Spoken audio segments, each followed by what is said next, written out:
أيا ديسمبر بالله قل لي متى محبوبي الغالي يجيب. أعد لياليا تلو الليالي وأحسب والإله بنا حسيب. تأملنا بوعدك في رجوع صبرنا كالشباب مع المشيب.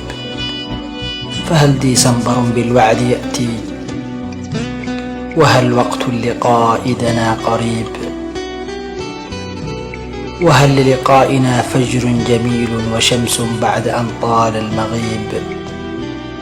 وهل لمعذب فيكم ملاذا فهذا البلد جلاد عصيب. وهل ما زال أحمد مبتغاكم أم الأيام ألقتني غريب. صبرت لوعدكم 20 عاما صبرت لوعدكم 20 عاما أكابد في الحشا نار اللهيب. وها أنا يائس من كل شيء وخوفي فيك ظني أن يخيب. فلا تقتل شبابي يا حبيبي وعد لي عل ما فيني يطيب.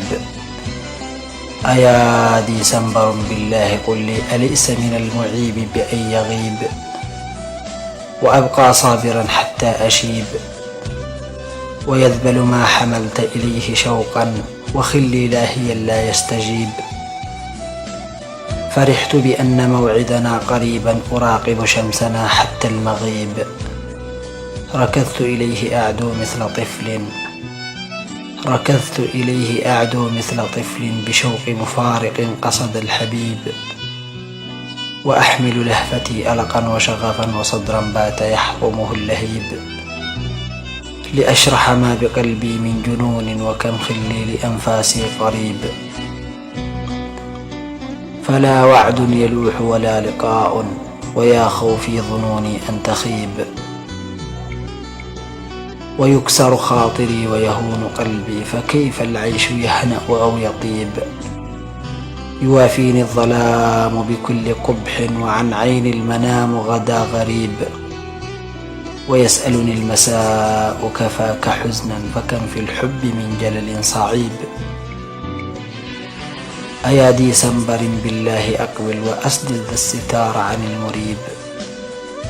أخيرا أيها العشاق عذرا تناسوني إذا طال النحيب.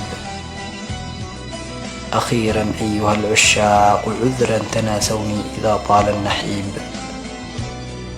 إهداء للأخ أحمد عايش عمر إبراهيم بلغيث. كلمات الشاعر عبد الله جمعي كنطار.